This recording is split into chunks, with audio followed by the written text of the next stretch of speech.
Good morning to everyone. Our subject matter for today is all about the law enforcement organization and administration with police planning.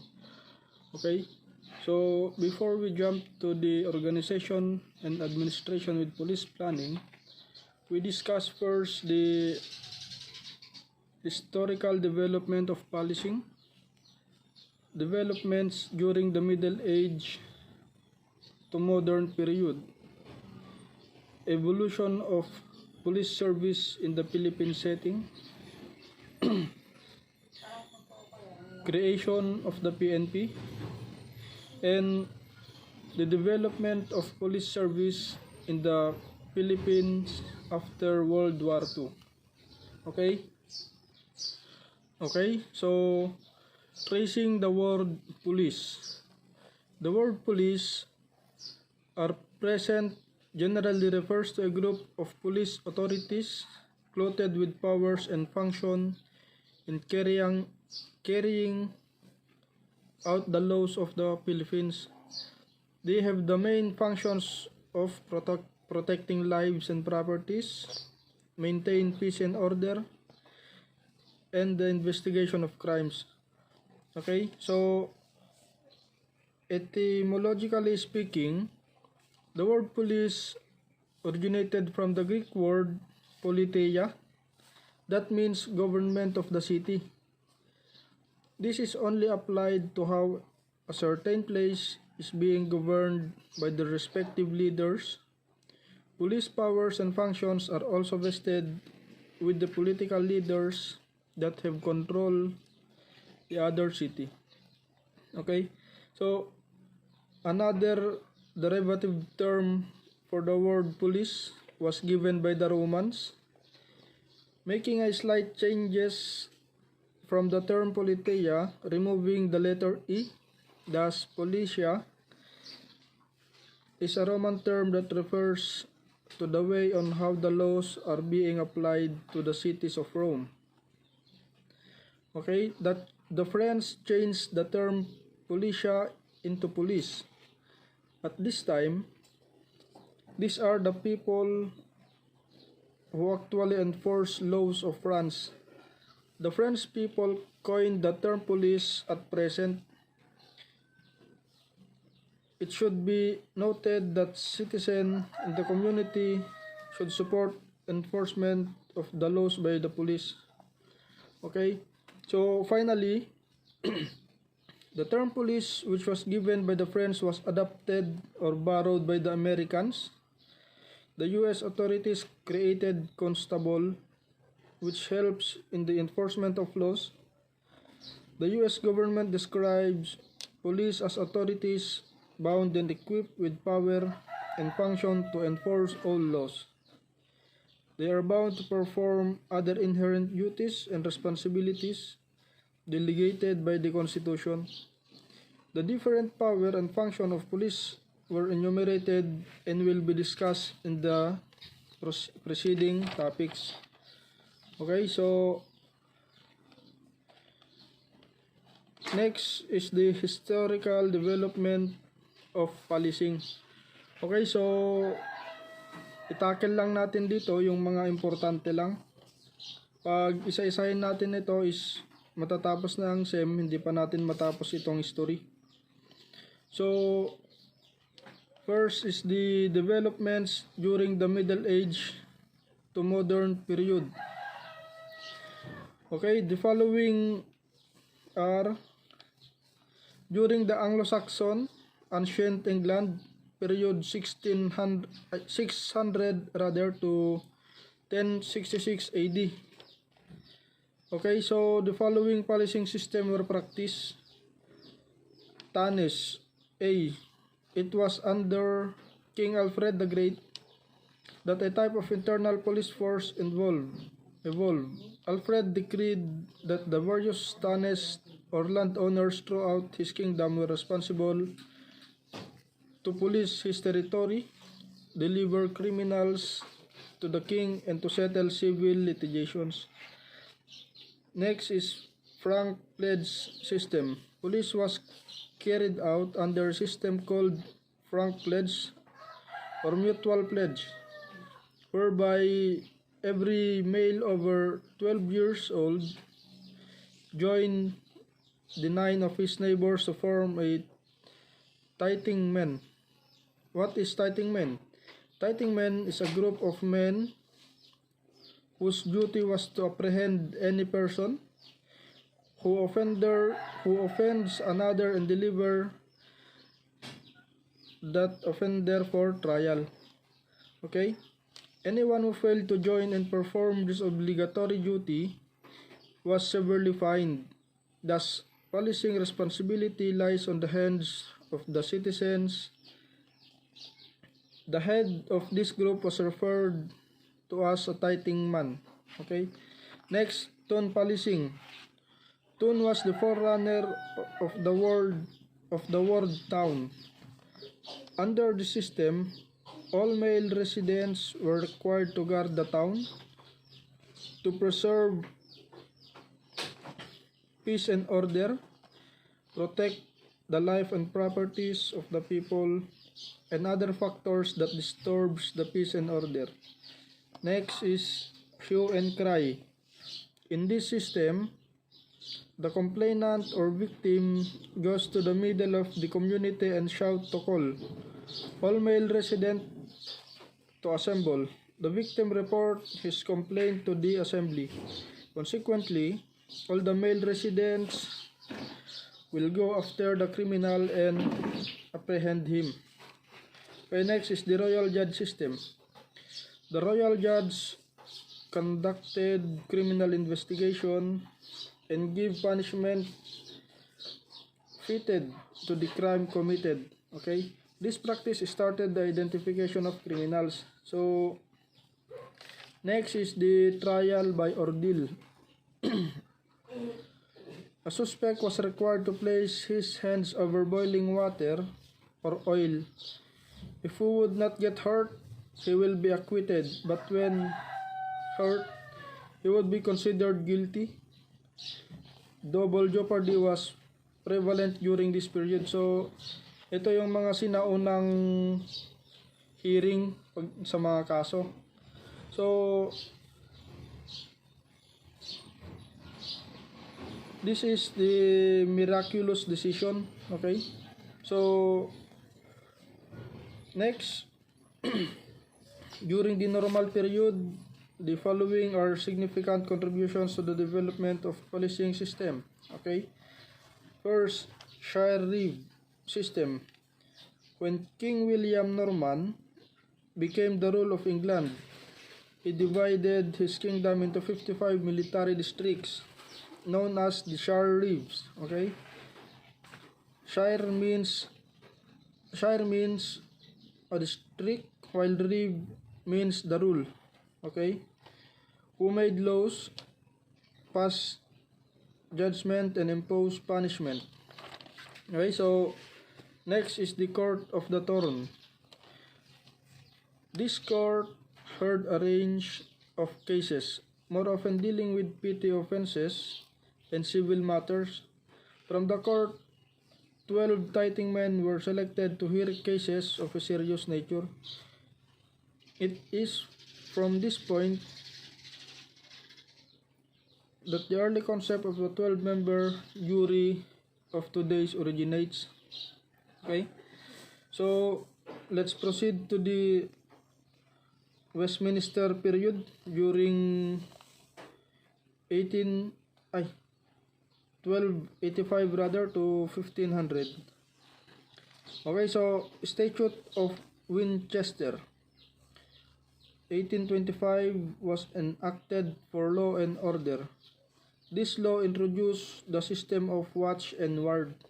So next, Statute of 1295 was enacted, which began the closing of the gates of London during sunset. This started the observation of curfew hours.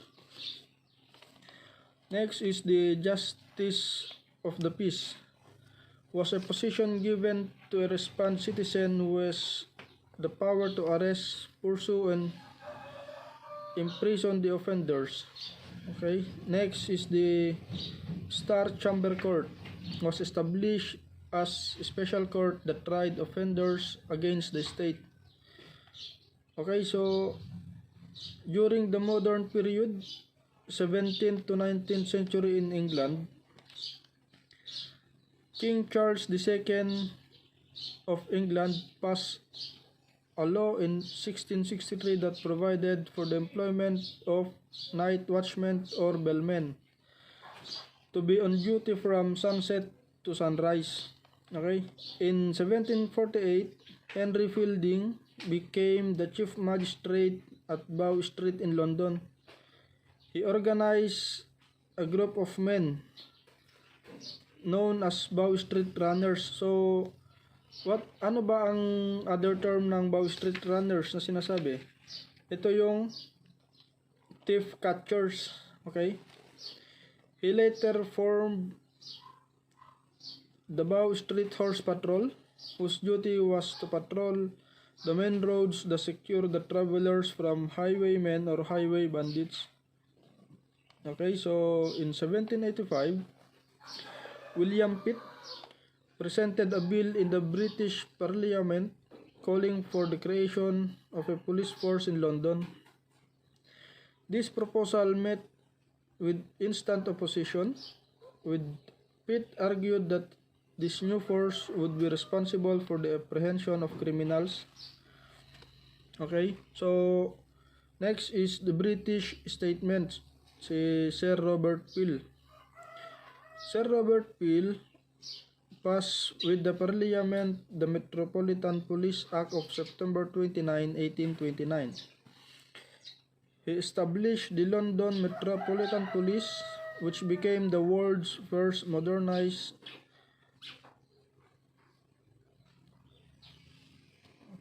modern organized police force. So it was later called Scotland Yard. Okay, the development of the British police system is especially significant because the pattern that emerged not only became a model for the American police system but also had great influence on the style of policing in almost all industrial societies. Peel earned the title, okay, so si Sir Robert Peel, he is the father of modern policing system. Okay, so an important element in Peel's plan was the separation of policing and the judiciary. Peel and law reformers of the day felt that the police should be responsible for one phase of the law up to the prosecution phase, while the trial, conviction, and punishment phase should be in the hands of another body, the judiciary. So this concept remains virtually unchanged today. So in legislation of Robert Peel, he suggested the 9 principles of his police force. Okay, first is the basic mission of PNP, to prevent crime and disorder.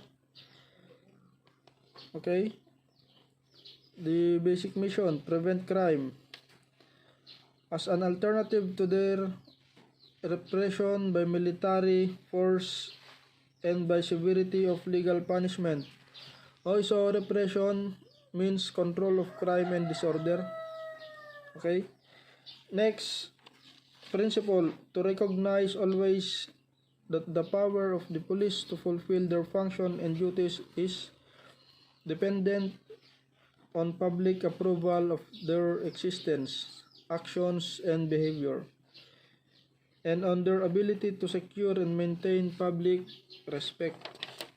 Okay, next, third principle, to recognize always that to secure and maintain the respect and approval of the public means also the securing of the willing cooperation of the public in the task of observance of law.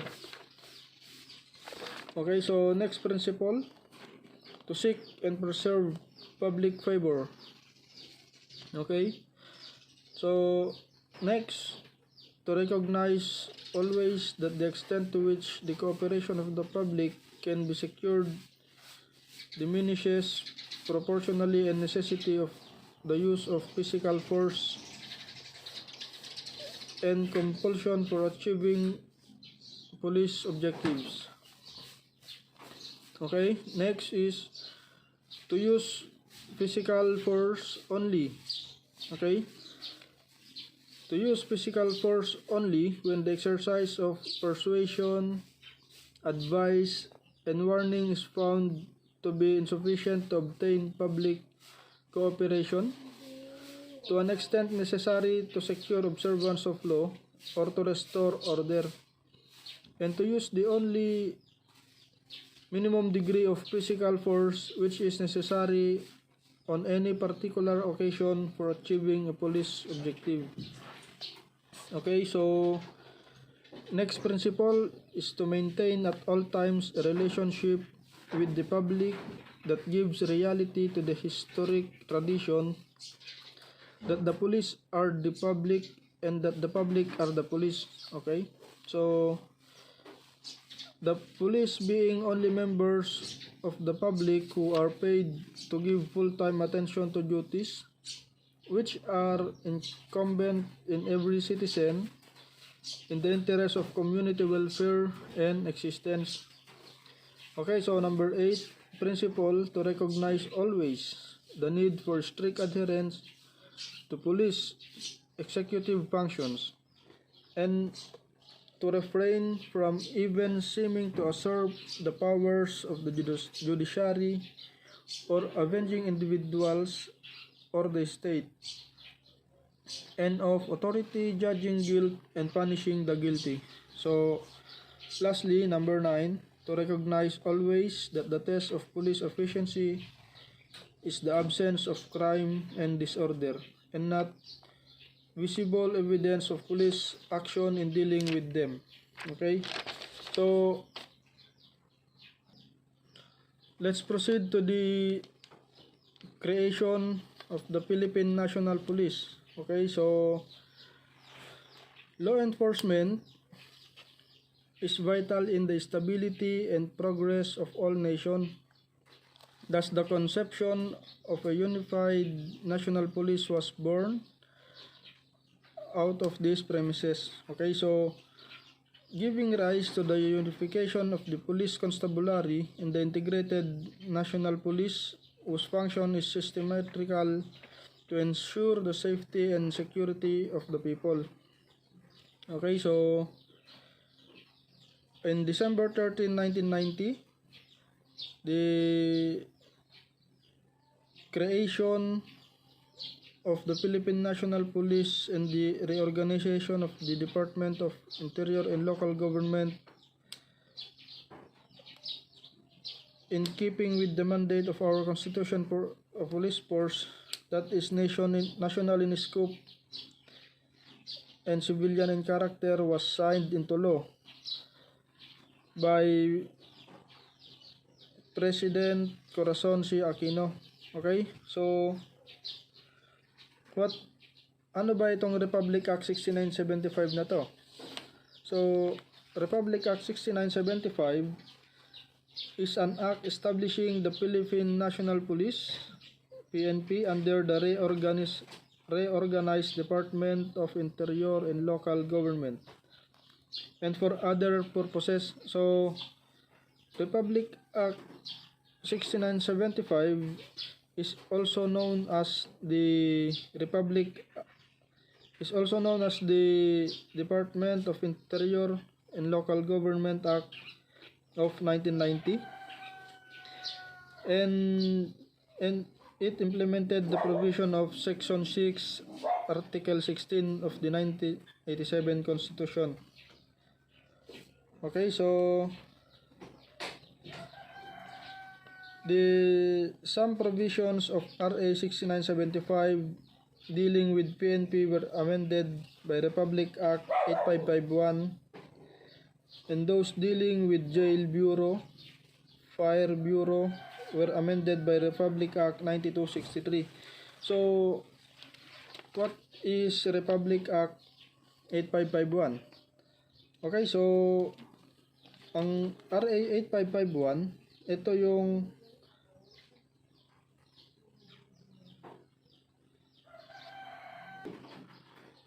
yung inamend niya yung RA 6975. So ang RA 8551 is an act providing for the reform and reorganization of the PNP. Okay, so an amending certain provisions, Republic Act 6975. So Republic Act 8551 is also known as the Philippine National Police Reform and Reorganization Act of 1998. And also it was approved on February 25, 1998. Okay, so later on, matatakel din natin tong mga batas na to. So we stick first the creation of the PNP and the development of police service in the Philippines after World War II. Okay, so in response to the call of public safety and reforms within the organization, Honorables Chodulo C. Natividad, Blas F. Ople, Regalado E. Maambong, and Rustico de los Reyes authored the provisions in the 1987 Constitution calling for the creation of a police organization that is national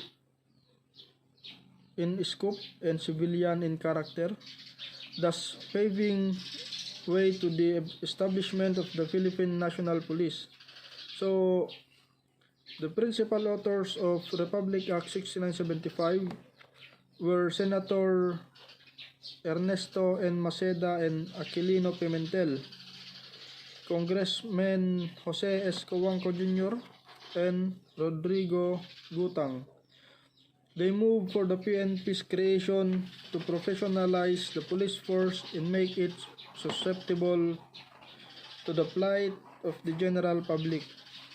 So, upon the effectivity of the law, after its signing into law in December 13, 1990, the PNP underwent a transitory period, and on March 31, 1991, President Corazon C. Aquino named General Cesar P. Nazareno as the first Director General of the PNP.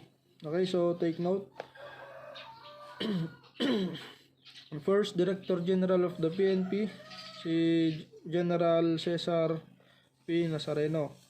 Okay, so on January 29, 1991, at Camp Crame, Quezon City, the Philippine Constabulary and the Integrated National Police were retired and the PNP was activated in its place. The occasion drew mixed reactions among its peers, one of the regret and another of hope that this new life established policing organization will finally be the answer we have been looking for.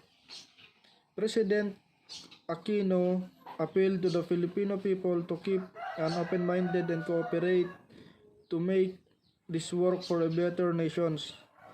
As she addressed the new PNP leadership, she ordered them to view the event as an opportunity for the better service and chance for professional growth.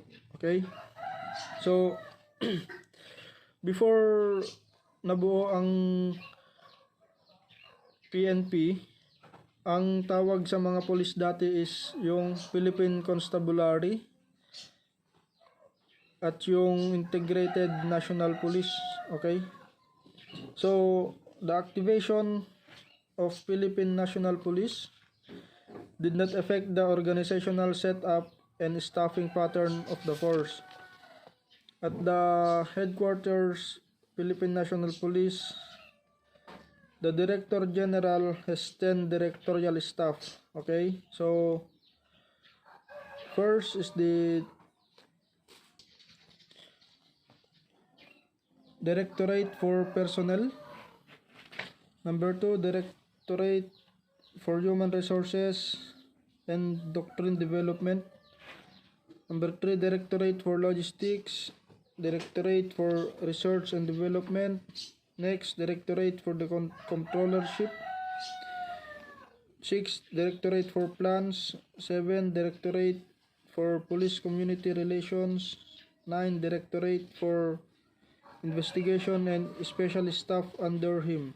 In addition, there exists administrative support units, namely logistic support units, computer service, finance service, and so on and so forth. Okay, so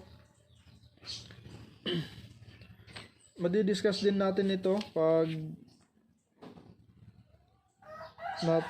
natapos natin itong creation of the PNP. Okay, so and also meron tayong different regions. Okay, so Regional Office 1 in Camp General Oscar Florendo. Police Regional Office 2, Camp Aduro, Tugigaraw City, Tugigaraw, Cagayan rather. Regional Office 3, Camp Olivas, San Fernando, Pampanga. Regional Office 4, Camp Vicente Lim, Canlubang. Okay, so ang Region 4A at saka Region 4B na hiwalay na yon. Meron na ring sariling regional office ang 4A, iba rin yung 4B. Okay, so next is Region 5, Camp Simon Ola, Legazpi. Region 6, Camp Martin Delgado. Region Iloilo City. Region 7, Camp Sergio Osmeña at Cebu City. Region 8, Camp Ruperto K. Kang Leon, Palo Leyte. Region 9, Camp Cagayan de Oro City. Region 10, Camp Alagar, Cagayan de Oro. Region 11, Camp Katitipan, Maguindanao. Region 12, Camp Parang, Maguindanao, ARMM. Camp Salipada, Pendatun, Parang, Maguindanao. Procar, Camp Bado, Dangwa, La Trinidad, Benguet, and the NCR. Camp General Tomas Caringal, Sikatuna Village, Quezon City. Okay, so maliban yung nakalagay dito sa book is mayroong mga nailagdag na Police Regional Office to additional sa Probar. Okay, then yung mga bagong na-activate na region ngayon. So matatakel natin yan after this creation of the PNP. So step by step lang muna tayo. So next is the National Capital Region, which covers the 5 districts. Okay, so each headed by a district director. So the 5 districts are as follows: the WPD, Western Police District; MPD, Manila Police District, or yun, EPD yun dati, ngayon MPD na siya, Manila Police District. So next is the Northern Police District, Central Police District, Quezon City, and Southern Police District. Okay, so On August 1992, due to the adverse publicities about airing policemen in the service, the newly elected President Fidel V. Ramos sought measures to restore the people's faith by revamping the Philippine National Police. To prove his sincerity in cleansing the police force, General Nazareno was relieved and transferred to the President's office. To replace him in acting capacity was Deputy Director General Raul S. Imperial. This was on August 28, 1992. Okay, so Deputy Director General Raul S. Imperial, together with Secretary Rafael M. Alunan, the third of the Department of Interior and Local Government, was given the difficult task to dialogue with the private sector and its personnel in line with improving the image of the men in uniform. Okay? To complement these dialogues, the present leadership of the PNP suggested the reorientation of its men on value information. Seminars were conducted to this effect. To make the reorientation more effective, the PNP vision was highly motivated and also created, which we are committed to the vision of professional, dynamic, and highly motivated PNP, supported by a responsive community. Okay? So, regarded as one of the most credible national institution and ranked among the best in Asia, with this mission, Deputy Director General Raul S. Imperial challenged all PNP personnel to bring this vision into a reality. Okay, so in October 28, 1992, after the retirement of General Cesar P. Nazareno, General Raul S. Imperial became the second Chief PNP. This was short-lived because he retired on May 6, 1993. And after a thorough revamp in the PNP, President Fidel V. Marcos appointed General Humberto Rodriguez as the third Chief PNP on May 6, 1993. He was given the arduous task of upgrading the tainted image of the PNP and uplifting the moral and welfare of every police officer in the service. Okay, so on July 8, 1994, a very young officer was chosen by President Fidel V. Ramos to lead the PNP. A member of Class 66 of the Philippine Military Academy, Director General Ricardo Arevalo Sarmiento II, vowed to continue what his past predecessors have initiated and urged the members of the Philippine National Police to help the government to fulfill its goal towards the Philippine 2000. Okay? So, under Director General Sarmiento's stewardship, the organization, as it is done, centered its attention in helping the country to move forward economically by maintaining peace and order, assisting the government in times of calamities, and combating violence and lawless elements. Okay, he imbibed to the minds of the entire PNP personnel of their commitment to the entire populace through the Police 2000. It may not be a perfect organization, but it is forever cleansing its rank to rid of the very few misfits who have tarnished its image.